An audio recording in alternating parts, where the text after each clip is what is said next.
So a few months back, I picked up this underrated but really cool $25 piece of filmmaking gear, and I've been getting some clips with it here and there to see what it can do for my footage and to try and figure out if it's actually something that's worth buying in the first place. And after spending a bit of time with it, I can confidently say that this is something every filmmaker should at the very least consider picking up. What I'm talking about are lens diopters. Now, I picked up mine in a kit of 4 that cost me just over 30 euros including delivery, and I'll have a link to the ones that I got in the description so you can check them out, but also feel free to look for other ones if you prefer. So lens diopters are essentially magnifying glasses that you can put on the front of your lenses, and what this does for you is it allows whatever lens you have it on to focus at much closer distances than what it would be able to normally. They come in different strengths, which are marked with numbers, and the higher the number, the closer you can get to your subject while still being able to focus on it. For example, the kit I got has a +1, 2, 4, and 10 diopters. You can probably guess that the +1 is going to give us the least magnification and the +10 is going to give us the most, but you're also able to stack them together. Now, I'll try to explain how they work, but I'm not going to go into the super technical specs and the math behind it. If that's something that you're interested in, I'll have a link to a blog post in the description that goes over that stuff much better than I would be able to.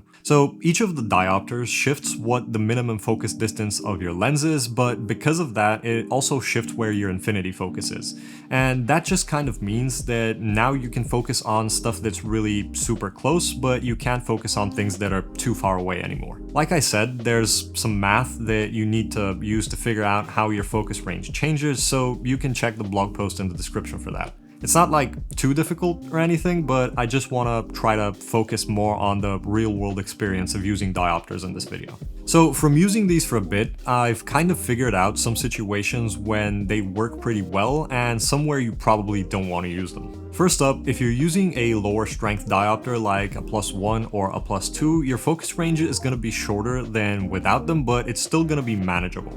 Meaning that if you want to get a close-up of your subject and they're moving around, you should still be able to keep them in focus relatively easily. That said, if you go with the +4 or +10, the focus range becomes much shorter to the point where it's really hard to keep a moving subject in focus. So if you're using a lower strength diopter, you can probably get away with shooting handheld or on a gimbal or just having your camera moving in general. If you go with a higher strength, I definitely say that you want your camera to be locked off on a tripod and you want to try to only shoot either still subjects or really small and slow movements.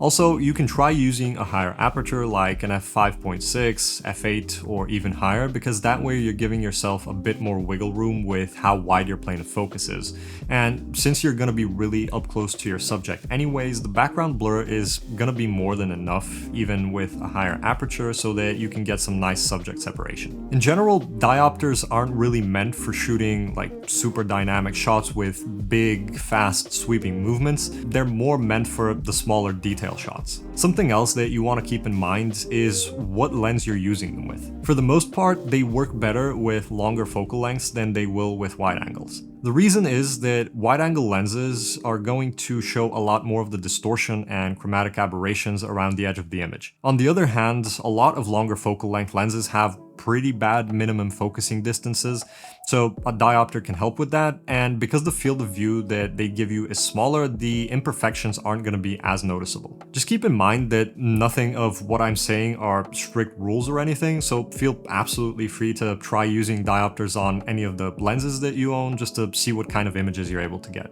Now, some of you probably know that there are already macro lenses that are specifically made with close focusing in mind. That's kind of why you might think that it's logical that those are a better option if macro images are what you're after, but there are a couple of reasons why that might not always be the case. For example, getting a set of diopters is going to be much cheaper than a macro lens, or at least it was in my case with the ones that I got. And for people who aren't absolutely sure they need macro shots often, investing into like a whole separate lens just isn't gonna make sense. Also, I might be wrong about this, but I don't think that most macro lenses come with autofocus still. Like, I know for a fact that there are some that do, but those are obviously gonna cost more money.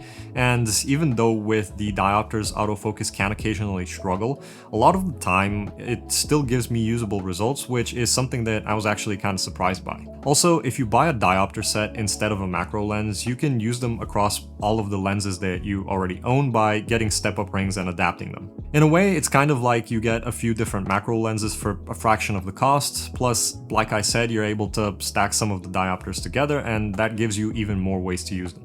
So diopters are definitely pretty cool, but there are also a few downsides with them. For example, like I said earlier, depending on what lens you're using them with, there are imperfections that can be pretty obvious. But honestly, that's not something that I personally mind too much. I actually kind of like it. The thing is, out of all of the personality traits that I've got, being really good looking is clearly not one of them.